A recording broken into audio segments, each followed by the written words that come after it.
आपके बाबर नहीं चल रहे और आपके शाहीन नहीं चल रहे, क्या करना दोनों का बताएं जी। अच्छा ऐसे ही बस। अच्छा जी हमारे जी बताएं क्या इस पे बोलूं, क्या करना है बता दे, वापस बुलाना है या अभी और खिलाना है, मतलब क्या वो प्लान रन्स भी करेंगे, 100 भी आ रहा है, करेंगे आपने तो कहा था 90 रन कर रहे भी आ रहा है। चले आ जाएगा। हाँ अभी बाबर के मामले में नहीं आपकी प्रेडिक्शन सही होती है, मैंने हिसाब लगाया। नहीं सही होती है, आएगा इंशाल्लाह, सो आएगा इसमें। हाँ इसी में बीबीएल में, इसी मैच में बीबीएल में नेक्स्ट मैच में शाहीन तो मेरे ख्याल बीबीएल से अब अली भाई ने कह दिया। नेक्स्ट मैच कहाँ पर है? ऑस्ट्रेलिया में। नहीं ऑस्ट्रेलिया में आइडिया है वेन्यू, जहाँ पे भी होगा, वेन्यू का आइडिया नहीं है मेरे ख्याल से। बीबीएल नहीं आइडिया। अच्छा शाहीन तो मेरे ख्याल में जैसे हम पहले बात कर रहे थे, शाहीन की अल्लाह ताला उनको बचाए इंजरी से, क्योंकि वर्ल्ड कप करीब है, तो हैमस्ट्रिंग उनका सुना है कि वो इशू है उनको, तो अल्लाह करे कि वो रिकवर हो जाएं जल्दी वर्ल्ड कप से पहले। लेकिन ये चीज़ें आपको याद होगा, आपने भी डिस्कस की थी कि जो मेन प्लेयर्स हैं वो वर्ल्ड कप से पहले आप उनको भेज रहे हैं लीग खेलने, तो कहीं ना कहीं ये वाला एक फास्ट प्लेयर नाजुक होते हैं। फास्ट प्लेयर, ये आपने ये बोला था, तो वो एक जो डर था वो कहीं ना कहीं सच्चाई में बदल रहा है। तो अल्लाह करे कि वो उससे पहले ही बाहर गए और एक दो वीक के अंदर ही रिकवर हो जाए। लेकिन हैमस्ट्रिंग को एटलीस्ट एक महीना तो लगता है वापस अपनी जगह। मेरे ख्याल में बीबीएल नहीं अब खेलेंगे नेक्स्ट अगले मैचेस में। अगर नहीं खेलेंगे तो फिर वर्ल्ड कप खेल जाएंगे। हाँ अगर खिलाया गया तो फिर वो फिर बहुत ज्यादा मुश्किल हो जाएगा। देखिए इसे कहते हैं कि मतलब जो होता है ना, समटाइम्स अगर आप किसी चीज में भी लालच कर जाते हैं ना, चाहे वो आपके फायदे के लिए हो, तो वो आपका कहीं और से नुकसान हो जाता है। ये बड़ी एक फैक्चुअल बात है कि मतलब आप देखें, अगर आप लीग खेल, आई विश कि अब जो बाकी प्लेयर्स हैं वो सेफली वापस आएं, क्योंकि ना हम किसी की इंजरी अफोर्ड नहीं कर सकते हैं। और कहीं ना कहीं आप देखें कि कुछ लोग तो खैर इमरान सुहेल साहब प्रेडिक्ट कर रहे थे कि वो इंजरी हो जाएगी, किसी की इंजर करवा देंगे किसी को, बट उसका शायद आपके आने से कोई ताल्लुक नहीं है। लेकिन अगेन आई विल से कि ये जो है ना बड़ी नामुनासिब सी बात है कि अब देखें एक शाहीन है, आपको पता है आपका T20 का वर्ल्ड कप है, श्रीलंकन कंडीशंस हैं, और उससे पहले आप बीबीएल खेलने जा रहे हैं, एंड देन आपको पता है कि वो ऑस्ट्रेलियन कंडीशंस हैं, आपको वहाँ पे इंजरी हो सकती है।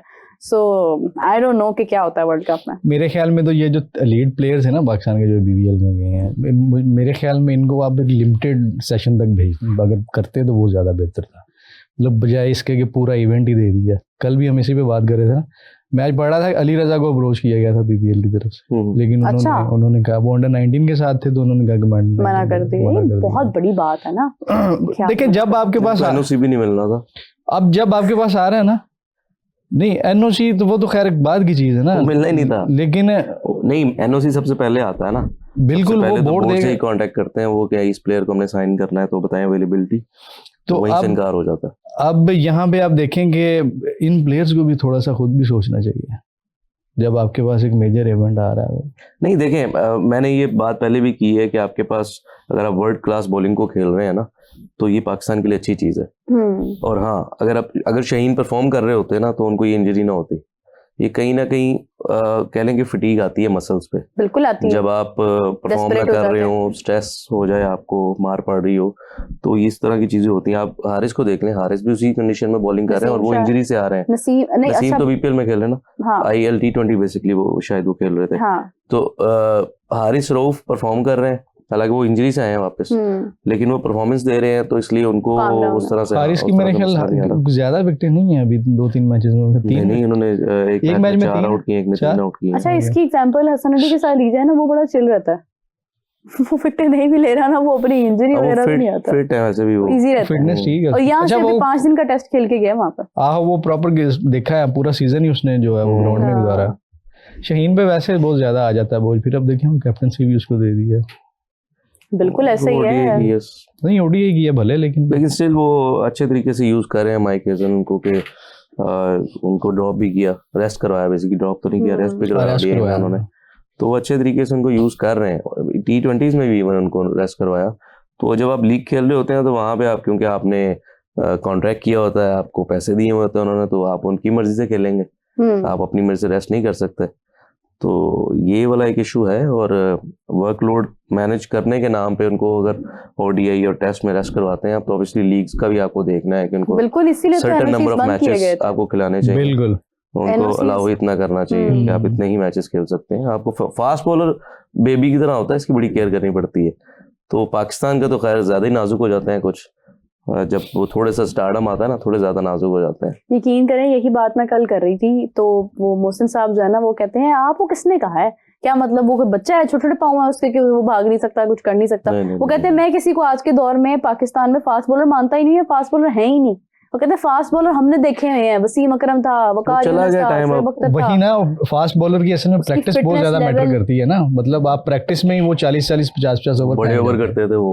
ठीक तो है, मतलब देखे ना, तो अभी तो फास्ट बॉलर जो है वो 4-4 ओवर से महदूद हो गए हैं। उनके दौर में अगर ये रिव्यू सारा कुछ होता तो आज उनके रिकॉर्ड्स पे तोड़ ही ना सकता। नहीं तो एक और चीज भी होती है, अगर वो बॉल बनाने ना दिए जाते तो और भी मसले होते, बॉल टेम्परिंग का भी मसला होता, तो बड़ी चीजें हैं, फिर आप एक साइड ना देखें। नहीं, आपको क्या मतलब है, क्या मतलब ऐसा थोड़ी है। देखिए ये आपको भी पता है, सारी दुनिया तो वो तो फिर पूरी दुनिया के बॉलर चढ़ा के सारी दुनिया करती थी। हाँ, आर्ट कंट्रोल करने का हमारे पास था, हमने ही सिखाया सबको, लेकिन करते सभी थे, बनाते बॉल सभी थे। अभी तो 2 गेंदे हैं और अंपायर बॉल चेक करते रहते हैं, फिर आप स्लाइवा नहीं लगा सकते, लेकिन स्टिल बड़े तेज होते हैं बॉलर। ये जो आपको सर्दियों में और रात के मैचेस में क्रीम लगाई हुई नजर आती है, जो सन ब्लॉक के नाम पे, वो यही होता है सारा। अभी मेरे ख्याल कुछ और भी आईसीसी रूल चेंज कर रहा है बॉल के हवाले से ना। अब क्या कर रहा है? कोई लेटेस्ट मेरे ख्याल में आई थिंक शायद ओडीआई में था वो, मेरे ख्याल में 30वें ओवर के बाद या 35 ओवर के बाद कोई बॉल चेंज करने का कैसा। हाँ, ये सुनने में आया था, ये मेरे ख्याल से ओडीआई में था, मगर ये भी कोई इतना मुनासिब डिसीजन नहीं है। आई डोंट थिंक सो कि ये इम्प्लीमेंट अगर ओडीआई में ऑलरेडी 2 बॉल यूज होते तो हैं, बट वही बात आ जाती है कि 25 ओवर होते हैं बॉल के। हाँ, तो इसमें अब ये देखा जाएगा कि आगे किस तरह से करते हैं। खैर ये है कि मैं तो खैर पहले भी यही बात कर रही थी कि बाबर आजम को अगर लगता है कि वो परफॉर्मेंस उनकी नहीं आ रही है ना, तो वो आए और आके श्रीलंका खेलें। जरूरत नहीं है मजीद अपने आप को इम्तिहान प्रेशर देंगे, यहाँ पे तो प्रेशर होगा। अब नहीं यहाँ पे क्या प्रेशर होगा? श्रीलंका ऑब्वियसली नेशनल टीम की तरफ से डिफरेंट प्रेशर होता है, लीग्स में प्रेशर नहीं होता।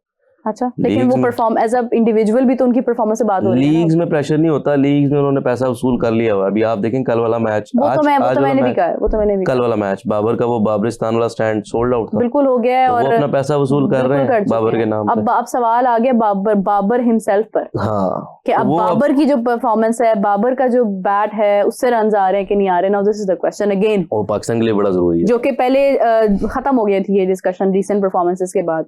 अब वो बीबीएल में जाने, क्योंकि मैं पर्सनली ये बात समझती हूँ कि बीबीएल की डिमांड डिफरेंट है, Babar is a different player.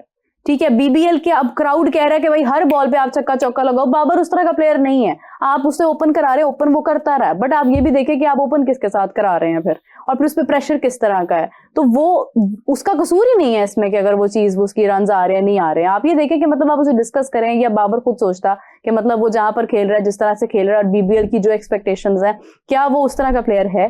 क्योंकि मैं ये समझती हूँ कि बाबर और तरह का प्लेयर है, आप उससे कोई और चीज डिमांड कर रहे हैं। देखें T20 ना अक्रॉस द ग्लोब एक ही तरह की खेली जाती है, लेकिन चाहे आप ज्यादा पाकिस्तान खेल रहे हो, पीएसएल खेल रहे हो, श्रीलंका लीग खेल रहे हो, बीपीएल खेल रहे हो, बीबीएल खेल रहे हो, तो वो एक ही तरह की ब्रांड ऑफ क्रिकेट खेलते हैं सारे। तो बाबर आजम ने अगर रन्स किए ना, उसने एक ही तरीके से रन्स किए हर जगह, बिल्कुल ऐसे ही है। और ऑस्ट्रेलिया की बात करें तो ऑस्ट्रेलिया में सबसे हाईएस्ट बैटिंग एवरेज उसकी रही है, जिस तरह से वो बाउंस को खेलते हैं, जिस तरह से उनके पास शॉट्स हैं सारी, तो वो, और सेकेंडली वो एफर्ट कर रहे हैं, पुल पे मतलब आउट हो रहे हैं, वो यही मैं आपको बताने लगा हूँ कि एफर्ट जो कर रहे हैं ना वो गलत है।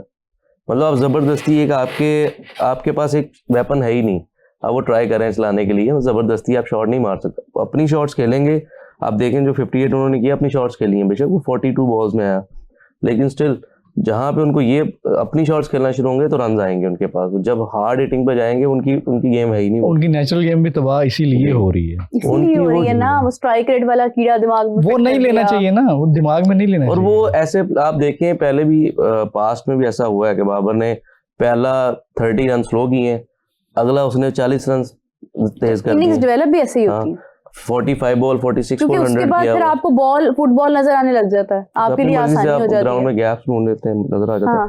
हाँ, यहाँ पे एक बात आप करें हसन नवाज की, हसन नवाज ने कल वाला मैच बड़ा तगड़ा जिताया, कल 2 छक्के उन्होंने मुसलसल लगाए हैं जहाँ पे मारा उन्होंने।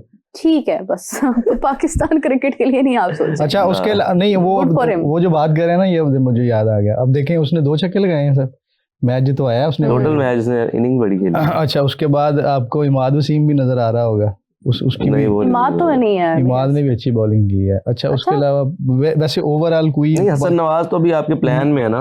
हाँ वो प्लान में बात तो नवाज में नहीं जो है। मोहम्मद नवाज है उन्होंने बड़ा अच्छा स्पेल आज किया है, उनकी मेरे ख्याल वो 3 तो ऑलरेडी आपकी टीम के साथ देखिए एक एहसानुल्लाह और देख बड़ा लो, हादसा पेश एहसानुल्लाह ने आया है। 145 145 पे की है। हाँ, एहसानुल्लाह मतलब ने मैं तो 145 खुद पे। बड़ी उनको बड़ा सराहती हूँ कि उन जैसा अगर वो उनकी फिटनेस के इश्यूज बड़े ना तेज बॉल आते, किए। इंजरी के इश्यूज ना आते, हमारे पास इस टाइम शाहीन नसीम शाह से बड़ा बॉलर एहसानुल्लाह हिमसेल्फ होता है, जिसकी 145 स्पीड पे उसकी कल पेस उन्होंने है। अच्छा लेकिन ये है कि आज एक और भी बड़ा हादसा पेश आया, जो कोच हैं बीपीएल के, उनकी डेथ हो गई है बीपीएल में ग्राउंड कोच के अंदर ही। किस तो टीम के? मैं ख्याल से मैं आपको ये कंफर्म कर थिंक कैपिटल्स हैं शायद, दिल्ली, आई डोंट रिमेम्बर। लेकिन ये है कि बड़ा एक अफसोसनाक हादसा पेश आया। Khulna so let's discuss about that. Dhaka capitals assistant coach Mahbub Ali Zaki died after collapsing suddenly at the in the stadium of BPL। वो बड़ा ही हादसा पेश आया बिल्कुल।